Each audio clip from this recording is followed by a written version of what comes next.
Hello and welcome back to Alex versus eyeshadow, or welcome if you are new. My name is Alex and I'm obsessed with eyeshadow and I'm obsessed with panning makeup. If those things are things that you are also obsessed with, then do please hang around and do consider subscribing. Today we're going to be doing something a little bit different. So today we are going to be doing part 1 of my makeup inventory series. I will be doing a series of videos that just go in depth into my makeup inventory, and I'll be giving you stats on the amount of each item that I have, and then just little mini reviews on each item and why it's in my collection. So let's change up the angle and we'll have a look at my makeup collection. Today we're doing face products.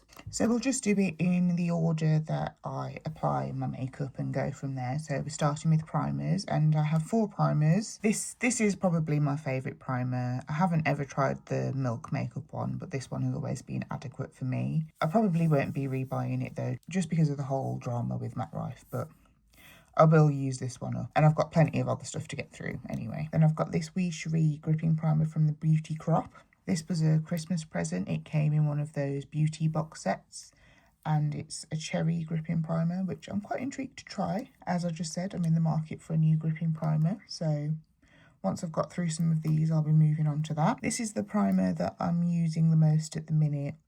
I mean, this product can be used a variety of different ways. It can be used as a primer, a foundation, or a highlighter, but I've just been using it as a primer under my foundation. I tend to wear a thinner foundation, so it does show through a little bit and give a little bit of glow. I won't rebuy it once I've finished it. And then I also have the Danessa Myricks Yummy Skin Blurring Balm Powder. It is so amazing. A new technology that's been invented or discovered called Upsolite, and it's just super oil absorbing and controlling. It did really keep my oils at bay in my T-zone, because I do have an oily T-zone. So we've got foundations and concealers next. I just thought I'd put them together because I haven't got too many of these. This one has been discontinued and is actually in my project pan this year for me to finally get rid of it. This was my favourite foundation of all time. Just put the perfect amount of coverage. Not too shiny, not too mattifying, just a lovely sort of in-between, and didn't crease in my smile lines or on my forehead, which things tend to do on me. And the most perfect shade match I've ever found. I do have quite a strange skin tone. I have a medium olive skin tone, which I think is quite hard for foundation makers to do for some reason, because you don't get good ones very often. And even this, even though it's the same shade, 290, it's not quite the same. This isn't the mattifying one. This is the new luminizing foundation by Fenty. It's the one that replaced this one. I do like it. The shade has changed. I mean, maybe you can even tell on camera that this has a way less olivey sort of undertone than this one. Sorry, I'm filming in natural light, so things are going to get sort of severe shadows like that. I know this glass is frosted, but the shade match just isn't quite as good. Then we've got this Say one. Oh, it is on the bottom. Glowy Super Skin Foundation, and this is in the shade 15. I got this at the Sephora in Kamloops in Canada. I don't know if it just hadn't been, like, it's actually quite old, because not a lot of people are buying Say foundation in Kamloops in Canada, because when I leave it, it separates. And I haven't really found anything online about other people experiencing that with this foundation, but the oils in it separate to the top, which is kind of gross. However, because my face has been so dry recently with the rash, and this is such an oily foundation, once I shake this up and reintegrate the oil into the formula, it's actually been quite a good foundation while my skin is so dry. So I was thinking about decluttering this, but I think I will hold on to it now, just while I'm going through this rash era. This is the NYX Pro Fix Stick, and this is in the shade, oh, what shade is this in? I think it's either 6 or 7. I had both 6 and 7. I threw 7 away because it broke, and I think this one has also broken now. I don't really like this concealer, so I think I will actually declutter this one. It's a very thick, stiff, dry formula. Not good for under the eyes. It just settles into your creases. So it does look very cakey and lizardy under the eyes. I did try using it as a spot concealer. So putting it on under my foundation, it just wears off straight away. So, and then The fact that it's broken, a little bit messy as well. I just feel like there's no point in me holding on to that. This is the Kosas Revealer Concealer. Mine is in the shade 5.5. And Jelleke Nyqvist recommended this for those of us who are a little bit older with crinkly, crepey under eyes, as this doesn't settle into fine lines. I did take in my e.l.f. concealer and try and shade match it as closely as possible. And I think this was quite a good shade match. It just doesn't seem quite as brightening on the under eye as the e.l.f. concealer was. e.l.f. concealer is my holy grail, but I've already spoken about how I feel about e.l.f. at the minute, so this is fine, but I'm still searching for something as good. The Revolution Conceal and Define Concealer, and this is in the shade C7, and this was just like a bit of a panic buy. You know, under the fluorescent lights in the pharmacy, you can never really tell what shade you're buying, and I thought this was a good shade match for me, but it really isn't. It's cool, it's quite pink toned. The only thing that I thought that this was quite good for is it's quite a dry formula, so it's good for doing a cut crease, so that's kind of just why I'm holding on to that if I ever wanted to do a cut crease. Next we have setting powders, of which I have 3, so I just have this one pressed powder. Oh no, is that the catch just breaking? I have heard this catch breaks quite easily, so there we go. Now it's just like that. So this is my Kosas pressed powder, and this is in the shade Feathery, and it does have light reflecting particles. It's got light reflecting particles in this, but it doesn't look too metallic or shiny or glittery or anything like that. I really enjoy setting my foundation with that. Next we have the Kosas loose powder, and this is in the shade Translucent Buttery. I've only used this once so far. Before I was using the Lottie London warm translucent powder, but Lottie London are no more, so therefore I couldn't rebuy that, so I'm in the market for something new. This is quite similar to the Lottie London one in that it's not a finely milled powder. It's quite thick and sort of textured. That's not to say that it goes onto the face textured. I've quite enjoyed my first use of it. Really brightened my under eyes, and I think I am going to be enjoying this. It's quite similar, even though the shade match isn't the same. The Lottie London one was a bit more on the peachy side, whereas this on the skin leans a little bit more green actually, but that's okay with my olive undertone. Then we have this NYX Wonder Snatch loose powder. And I think I am going to declutter this one as well, actually, because the contraption for getting into it is just, it's very overwhelming. It was just lots of messing around, and I just don't think that it was giving me the coverage that I was after either. You can sort of see there, it's not actually capturing on camera as well, but on my skin tone that comes through as quite grey, even though it's very pink there. It must be just something to do with colour theory with my olive undertone. Okay, so now we're moving on to bronzers and contours, etc. I've got 3 liquid and 3 powder. This is the Milk Makeup Sculpt Stick in the shade Stoked, and I wouldn't rebuy this because it just doesn't have a good shelf life. So it says you can have it for a year, and I've had it under a year, I would say. It's gone off in that time, so it goes off before you would ever be able to finish it. Next we've got the Rare Beauty Cream Contour, and this is in the shade Solace. And I really like this as well. It's a really good shade match of this actually. And I think this is like a lovely contour shade for me. I don't contour too heavily because I have quite big round cheeks, and I just think it would look ridiculous trying to carve too much shape into those. It's a little bit of a stiffer formula, which this is too. That just means that it doesn't sort of spread out too much on my face while I'm using it, and I don't just look dirty. I end up getting a little bit of shape with it, so I quite like that. And then we also have this Cloud Paint cheek colour, and this is in the shade Coast, and there's only a tiny little bit of this left. And I actually used this yesterday to do my makeup. This just looks so stunning on. It just blends into my skin so seamlessly. I never thought I would be a... Is this Glossier? Yeah, I never thought I would be a Glossier girly because they're so marketed towards the clean girls, and I'm just not one. It is a lot thinner formula to these, but not very pigmented. And then we've got my powder ones. Sorry, this one's gross, you know, when they put the sticker on it to keep everyone's grubby little fingers out, and then it ends up looking disgusting. So sorry about that. This is the NYX Buttermelt Bronzer in the shade Butter Biscuit. This is in my project pan as well at the minute. We've got a little bit of a dip forming in there. I don't think it'll be too long till we hit pan on that. Love the smell of these, and I love this because it's got sort of like a warm to cool flip in it.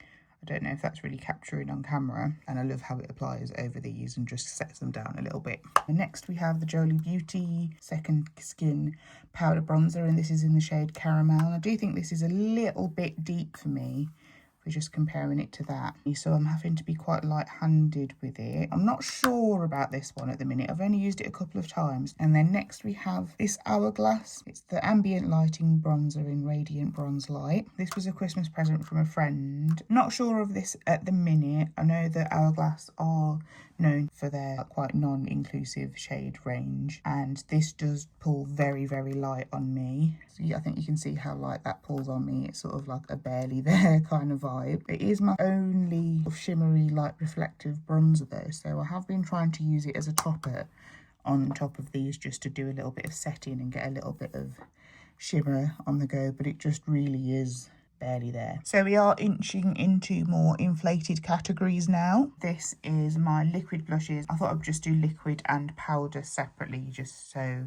that we don't get a bit overwhelmed. So we've got 1, 2, 3, 4, 5, 6, 7, 8, 9 liquid blushes. A little bit more than anybody should ever really need in their lives. I would say it probably takes well over a year to finish a liquid blush. So this is 9 years minimum worth of blusher that we've got here, which is kind of crazy, isn't it? These are my 2 oldest liquid blushers. We've got 2 BH Cosmetics. I don't think those have shade names, but we've got like a peachy pink and then like a hot bright pink, sort of almost fuchsia. And I'm not sure about this one. This one does show up a little bit like a bruise on me, whereas this one I do really enjoy. It's just that good peachy pink base for all my other powder blushes that I have, and I do really like that and do hope that one day I will finish it. Then I have another Glossier Cloud Paint, and this is in the shade Beam, and have only used this one a couple of times, and this is just sort of like a softer version of this, I would say.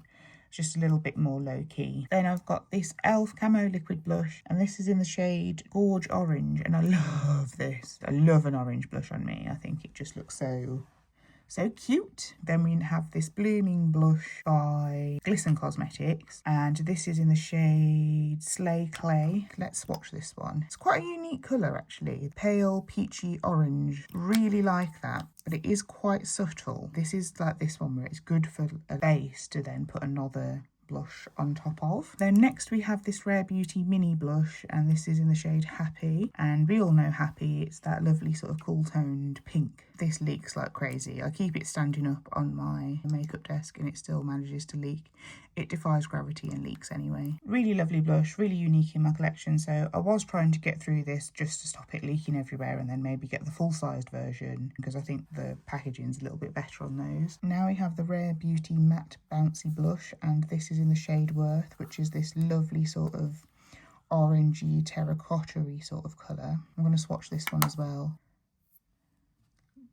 Oh, look at that. The texture of these and the blurring, it just looks so beautiful on the skin, and it does have like reflecting particles in it as well. So even though it does say it's a matte bouncy blush, it's not. It does give you a little bit of glow. This is one of the few that I wouldn't top a powder over just because I love how it looks all on its own. Very beautiful, and I would love to have more of these in my collection, but as we can already see, I have almost 9 years worth of blush here already. Next we have these 2 Made by Mitchell ones. These were a Christmas present. They came in one of those sort of like beauty boxes, and we've got 2 blush balms. We've got the shade Posy Rosy, and we've also got this one Peony Passion that I haven't even opened yet. I've just been enjoying this one so much. It's been so beautiful on the skin. I love this colour on me, this sort of like warm bright pink.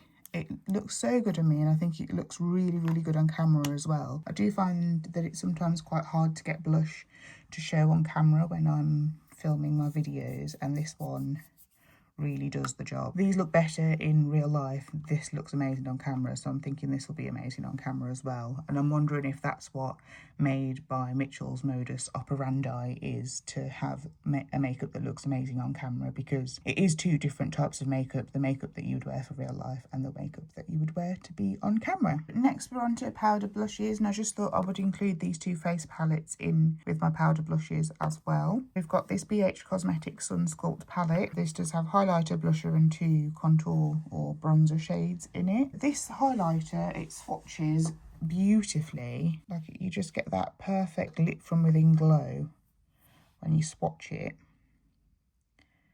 See that? But on the skin it just doesn't translate, and as you can see it's just hard panning. This blush looks like my dream peachy pink kind of vibe. It's quite similar to that one. But on the skin, it just is like very red. Now that I'm rubbing it in, you can see a little bit better. Just looks like I'm sunburnt. This contour's too dark for me. This is the only shade that I use in this palette, and it's just not worth keeping it around for just loving one shade, so I probably will declutter this one. And then we have my beautiful Juicy Cheeks Blend Bunny Face palette. And I do forget about this a little bit just because it's in my eyeshadow drawer, but look at all of these beautiful blushes. And I haven't even tried them all yet. I've used Squeeze quite a lot. I love Squeeze. I love this over that e.l.f. camo blush in the shade Gorgeous Orange that I was just showing you. Unmatched combination. I have used the yellow one a little bit and a couple of these peachy pink ones, but these more bright ones I don't think I've even tried yet. And I really thought this shade of purple blush, as you can see, would suit me down to a T, because I have a lipstick in this sort of ballpark of colour and I think it just looks so good on me. But this blush on me tends to make me look like I'm a bit bruised. I do really want to make them work because I love them all. So I am still experimenting with ways to get these colours to work. This blush palette is just stunning, and they look like they're matte, but they do have a little bit of a glow or a sheen to them. If we're thinking in terms of it takes about a year, if not a bit more, to finish a blush, we've got 10 years worth of blush here already. So I don't need any more blush, unfortunately for me. Let's start with these NYX Buttermelt blushes, because obviously I love these. So this is in the shade You Know Butter, and it's the peachy pink with like a gold reflect to it. So I just think this is like the 2026 version of this. This is the 2016 version of this. Let's swatch them side by side.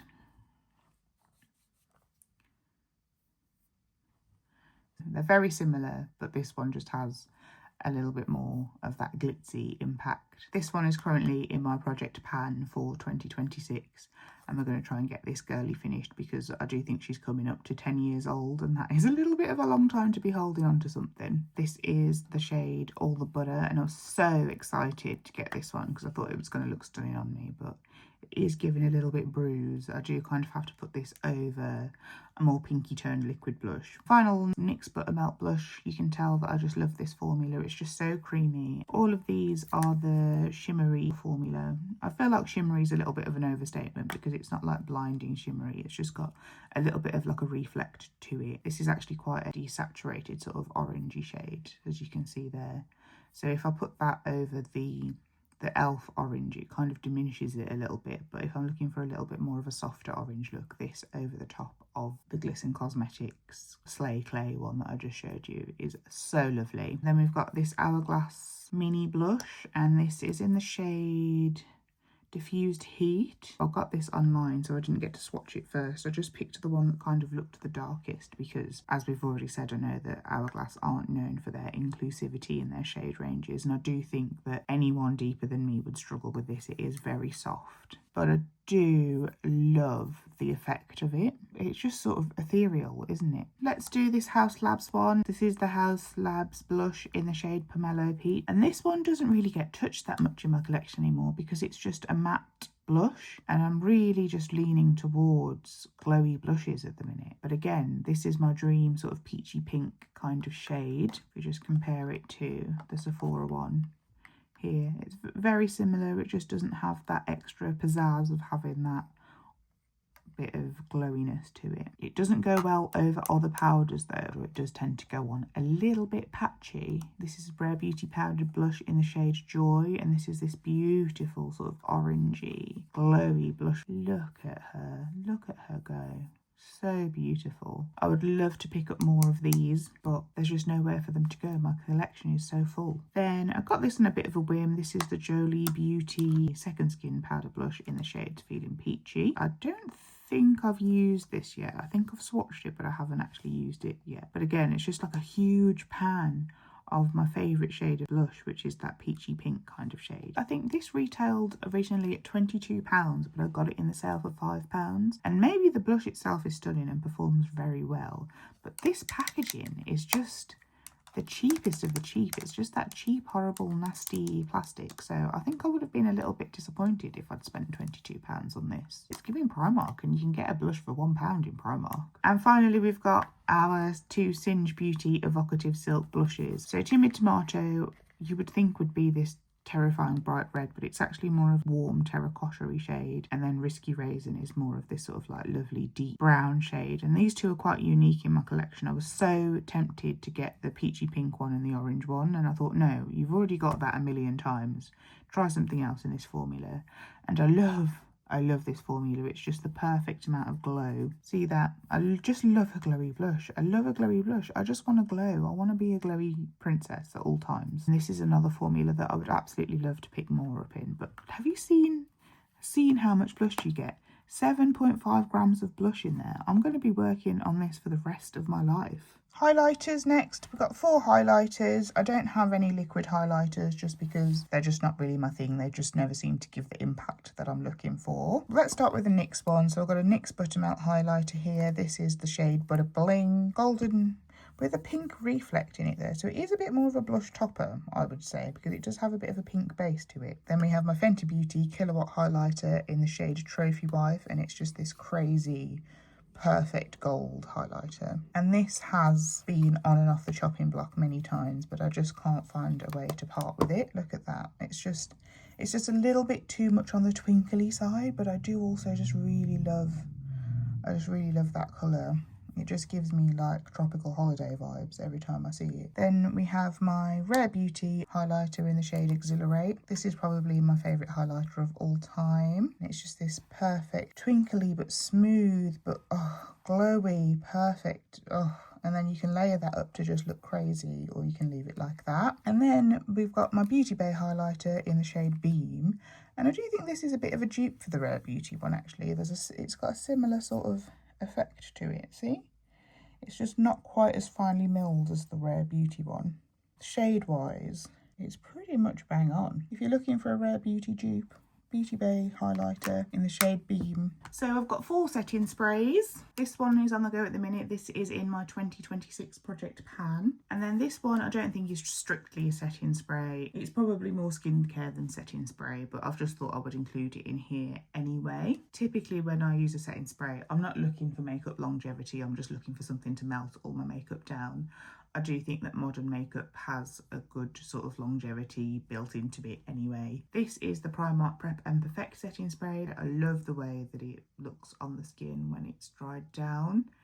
It's just the dispenser on this is horrific. So I do end up depotting this into something with a little bit of a better spray. And then finally, thank you to Beauty Moon Cosmetics for sending me this free gift with my purchase. This is the Matte Finish setting spray by them. And I'm so excited to try this. I was absolutely blown away by their eyeshadow palette, and I really can't wait to get this opened and used. So that is all of my face products in my collection. I hope you enjoyed the video. Please let me know if it's something that you're interested in seeing, because I have already filmed my eyes and lips as one video, and then I'll do my eyeshadow collection as another video as well. Do consider subscribing if that is something that you're interested in, and don't forget to leave me a like because it really does help the channel out. Thank you so much for watching, and until next time, do take care.